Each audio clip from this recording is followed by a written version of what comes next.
وعلیکم dear students, امید ہے کہ آپ ٹھیک ہوں گے۔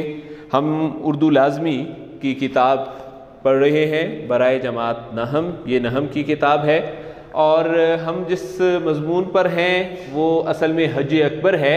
یہ ایک افسانہ ہے۔ افسانہ لکھنے والے منشی پریم چند۔ صفحہ نمبر 48 اور 49 آج پڑھیں گے تو ہمارا افسانہ ختم ہو جائے گا۔ یہ آپ کی ایکٹیویٹی نمبر 1 ہے کہ کیسے بے کو یا با کو دال کے ساتھ ملانا ہے، جیم کیسے دال کے ساتھ ملے گا، سین دال کے ساتھ کیسے ملے گا اور سواد دال کے ساتھ کیسے ملے گا۔ اس ایکٹیویٹی کو آپ نے سالو کرنا ہے۔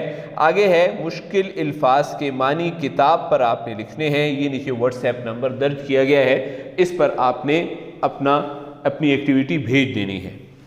ہم ہیں اس جگہ پر پیج نمبر 48 میں جو حصہ ہے ہمارا تقریباً درمیان میں۔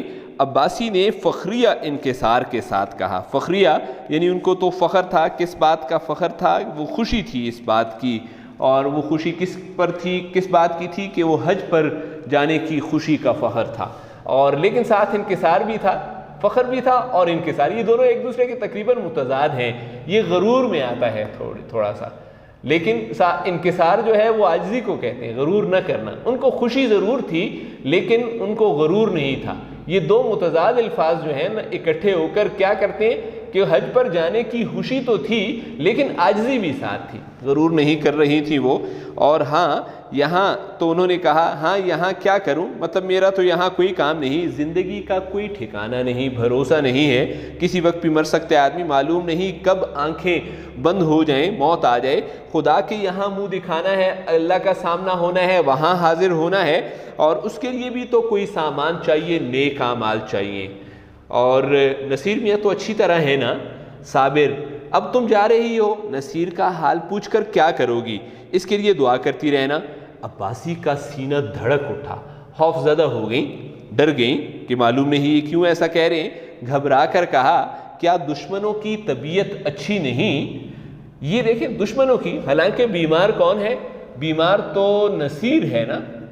تو یہ کس موقع پر؟ جب کسی اپنے یعنی نصیر پر مصیبت آئے تو یہ محاورہ بولتے ہیں کہ دشمنوں کی طبیعت اچھی نہیں، اس کی طبیعت تو اسی دن سے خراب ہے۔ صابر نے کہا جس دن تم وہاں سے نکلی کوئی 2 ہفتے تک تو انا انا کی رٹ لگا رہا تھا۔ رٹ لگانا، بار بار ایک ہی کلمہ کہنا۔ ایکٹیویٹی نمبر 3 بہت آسان ہے کہ وہ کون سا کلمہ تھا جو وہ بار بار کہہ رہا تھا، کون سے کلمے کی بار بار رٹ لگا رہا تھا؟ مٹھائی یا کھانے پینے کی چیزیں۔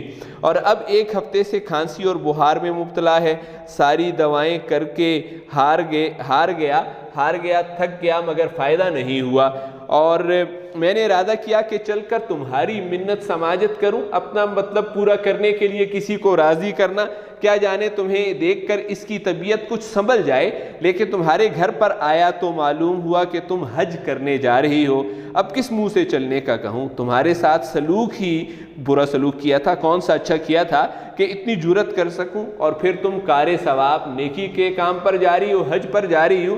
اس میں رکھنا ڈالنا، اس میں رکاوٹ ڈالنا جو ہے یہ بھی کبھی خیال ہے۔ جاؤ، اس کا خدا حافظ، حیات باقی رہے، نصیر زندہ رہے تو صحت ہو جائے گی، تندرست ہو جائے گا، ورنہ اگر نہیں ہوئی تو مشیت ایزدی، اللہ کا حکم، اللہ کی مرضی یا اللہ کا فیصلہ اگر ہو گیا تو اس سے کیا چارہ، وہ ہمیں ماننا ہی پڑے گا۔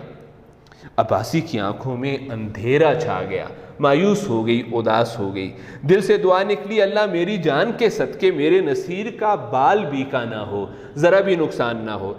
رکت سے رونا، گلا بھر آیا، رونے کی وجہ سے گلے سے آواز نہیں نکل رہی تھی، اور کہا اس نے میں کیسی سنگ دل ہوں، کتنی ظالم ہوں، پیارا بچہ رو رو کر ہلکان ہو رہا ہے، بری حالت ہو رہی ہے اور میں اسے دیکھنے تک نہ گئی۔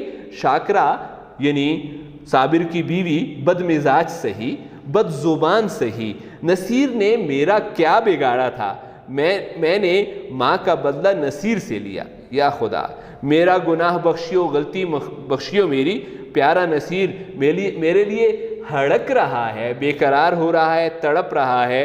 اس خیال سے عباسی کا کلیجہ محسوس رہا تھا، دل دکھ رہا تھا، کٹ رہا تھا، اور آنکھوں سے آنسو بہہ نکلے۔ مجھے کیا معلوم تھا کہ اسے مجھ سے اتنی محبت ہے، ورنہ شاکرہ کی جوتیاں کھاتی اور گھر سے قدم نہ نکالتی۔ آہ نہ معلوم بیچارے کی کیا حالت ہے۔ انداز وحشت سے ڈرے ہوئے انداز میں اسے بولی، دودھ تو پیتے ہیں نا؟ صابر تم دودھ پینے کو کہتی ہو، اس نے 2 دن سے آنکھیں تو کھولی نہیں۔ عباسی، یا میرے اللہ، ارے او کلی، او کلی کلی کلی ریلوے اسٹیشن پر سامان اٹھانے والا مزدور ہوتا ہے۔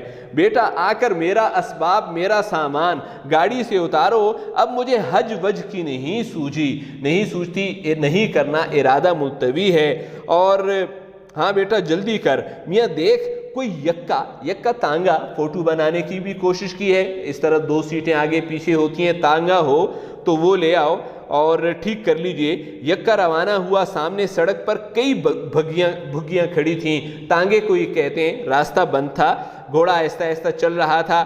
عباسی بار بار جھنجھلاتی، تنگ آ جاتی اور یکا بان سے کہتی تھی، تانگا چلانے والے سے کہتی تھی، میں تجھ کو زیادہ دے دوں گی۔ راستے میں مسافروں کی بھیڑ رش لگی ہوئی تھی، دیکھ کر اسے غصہ آ جاتا، اس کا جی چاہتا کہ گھوڑے کے پر لگ جائیں، یعنی اڑنے والے پر لگ جائیں، لیکن جب صابر حسین کے مکان کے قریب آ گیا تو عباسی کا سینہ زور زور سے اچھلنے لگا، دل بے قرار ہو گیا، سر تیورا گیا، چکرا گیا، یا بار بار دل سے دعا نکلنے لگی کہ سب خیر و عافیت ہو، خیریت ہو، سب ٹھیک ہو۔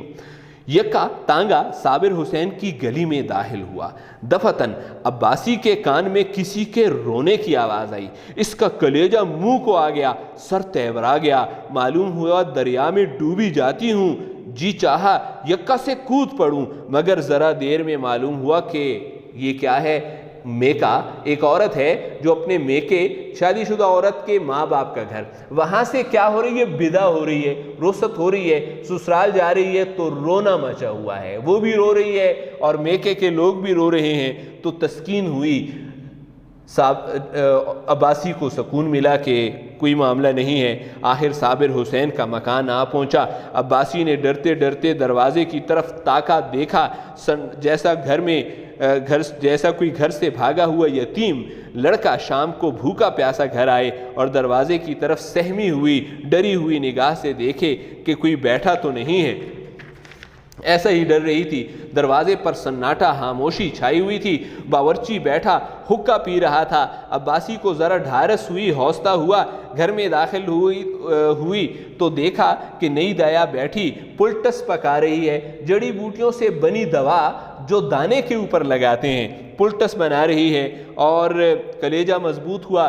شاکرہ کے کمرے میں گئی تو اس کا دل گرمیوں کی دوپہر کی دھوپ کی طرح کانپ رہا تھا۔ شاکرہ نصیر کی گود میں لیے دروازے کی طرف ٹکی، ایک ہی جگہ غور سے دیکھنا، یعنی انتظار تھا اس کو بھی۔ عباسی کا غم و یاس اور نا امیدی کی زندہ تصویر بنی ہوئی تھی۔ عباسی نے شاکرہ سے کچھ نہیں پوچھا، نصیر کو اس کی گود سے لے لیا اور اس کے منہ کی طرف چشمے پرنم آنسوؤں سے بھری آنکھوں سے دیکھا۔ بیٹا نصیر، آنکھیں کھولو۔ نصیر نے آنکھیں کھولی، ایک لمحے تک دایا کو خاموشی سے دیکھتا رہا، تب یکا یک دایا کے گلے سے لپٹ گیا اور بولا، انا آئی، انا آئی۔ نصیر کا زرد مرجھایا ہوا چہرہ روشن ہو گیا، جیسے بجھتے ہوئے چراغ میں تیل پڑ جائے۔ کتنی تشبیہات ہیں۔ ایسا معلوم ہوا گویا وہ کچھ بڑھ گیا ہے۔ 1 ہفتہ گزر گیا، صبح کا وقت تھا، نصیر آنگن میں کھیل رہا تھا۔ صابر حسین نے آ کر اسے گود میں اٹھایا اور پیار کر کے بولے، تمہاری انا کو مار بھگائیں، نکال دیں؟ نصیر نے منہ بنا کر کہا، نہیں، روئے گی، یعنی یہ روئے گی نہیں نکالیں۔ عباسی بولا، کیوں بیٹا، مجھے تو نے کعبہ شریف نہ جانے دیا، میرے حج کا ثواب کون دے گا؟ صابر نے مسکرا کر کہا، تمہیں اس سے کہیں زیادہ ثواب ہوگا۔ اس حج کا نام حج اکبر ہے، بڑا حج ہے۔ پریم بتیسی دوم یہ کتاب کا نام ہے۔ دوم کا مطلب ہے جلد، دوم ہے دوسری جلد ہے اس کی، اور اس کتاب سے یہ افسانہ لیا گیا ہے۔ ڈیئر اسٹوڈنٹس، آپ کی 3 ایکٹیویٹیز ہیں، ان کو آپ نے سالو کرنا ہے اور سالو کر کے آپ نے واٹس ایپ نمبر پر بھیج دینا ہے۔ شکریہ والسلام، خدا حافظ۔